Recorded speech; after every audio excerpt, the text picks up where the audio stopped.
முட்டை தொக்கு பண்ணுறதுக்கு முட்டை தொக்கு மாதிரி பண்ண சப்பாத்திக்கு பண்ணுறதுக்கு 3 முட்டை எடுத்துருக்கேன். 3 பெரிய வெங்காயம், 5 தக்காளி, 4 பூண்டு. இதை நசுக்கிக்கணும், பொடிசாக கட் பண்ணி இதை வந்து பேஸ்ட் பண்ணிக்கிடணும். எப்படி பண்ணுறதுன்னு பார்க்கலாம். சரியா? எண்ணெய் ஊற்றிக்கலாம்.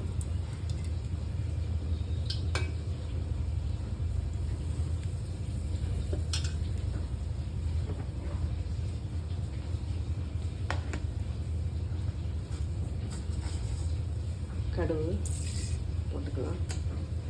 கொஞ்சம் ஜீரகம் போட்டுக்கோங்க. கடுகு போட்டுருக்கு, கொஞ்சம் ஜீரகம் நல்லாயிருக்கும். வெங்காயத்தை இதில் போட்டுக்கலாம். கடுகு வெடிஞ்சிருச்சு.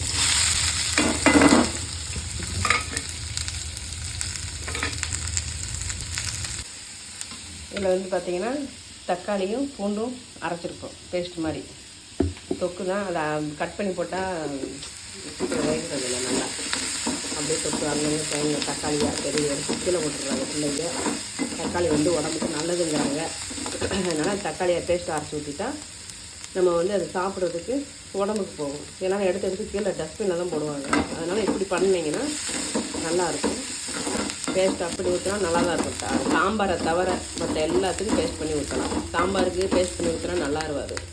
அதனால் புளிக்குழம்பு, காரக்குழம்பு, பிரியாணி எல்லாத்துக்குமே பேஸ்ட் பண்ணி ஊற்றுனீங்கன்னா அந்த தக்காளி வந்து அது சீக்கிரம் வதங்கவும் செய்யும். அந்த தக்காளியோட தன்மை அதில் கிடைக்கும் உங்களுக்கு. அதுக்கு தான் வச்சு தக்காளி ஊற்றிக்கலாம். தக்காளி வந்து பூண்டும் தக்காளியும் அரைச்சிருக்கோம். ஆமாம், முட்டை தொக்கு.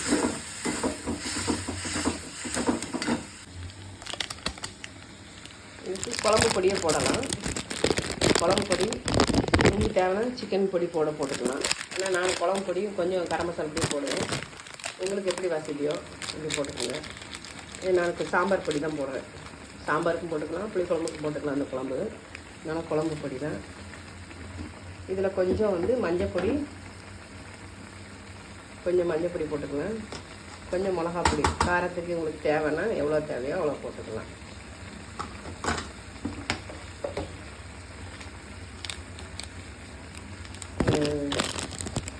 குழம்பு பொடி தான். இந்த குழம்பு பொடி தான் கடையில் உள்ளது தான் வாங்கியிருக்கோம்.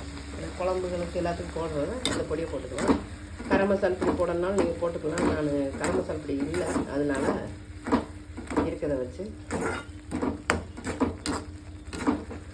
இப்போ நல்லா ஒரு பேஸ்ட் மாதிரி அரைச்சதுனால நல்லா உங்களுக்கு வேஸ்ட்டாக கீழே சீக்கிரம் வதங்கிடும். இதில் உப்பு போட்டுக்கலாம். பாருங்கள், நல்லா வந்து தொக்கு ஆயிடுச்சு. இப்போ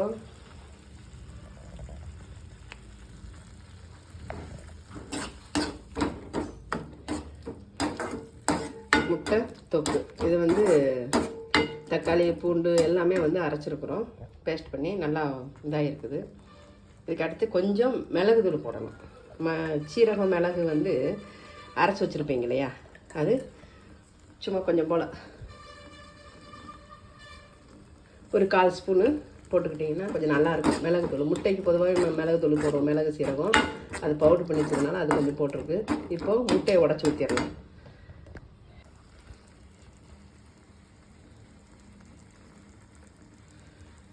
முட்டை பாருங்கள் உடச்சி ஊற்றிருக்கோம். 3 முட்டை கரெக்டாக நல்லா ஒரு பேஸ்ட் மாதிரி. கூட 2 கூட நீங்கள் போட்டுக்கலாம். ஏன்னா வெங்காயம் நிறையா போட்டிருக்கோமா, அதனால்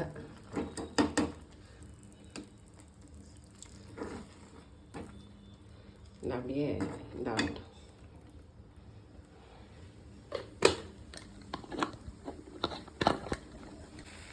சரி, இது சப்பாத்திக்கு தோசைக்கு நல்லாயிருக்கும். இந்த மாதிரி பண்ணி கொடுத்தீங்கன்னா பிள்ளைங்களுக்கு.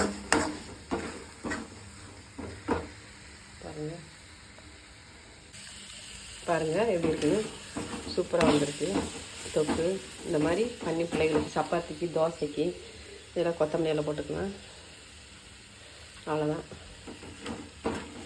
எல்லாம் போட்டாச்சு.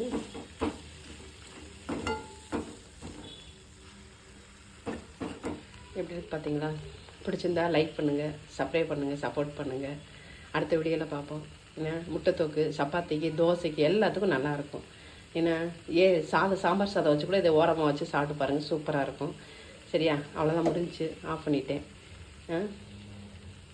இது முட்டை தொக்கு.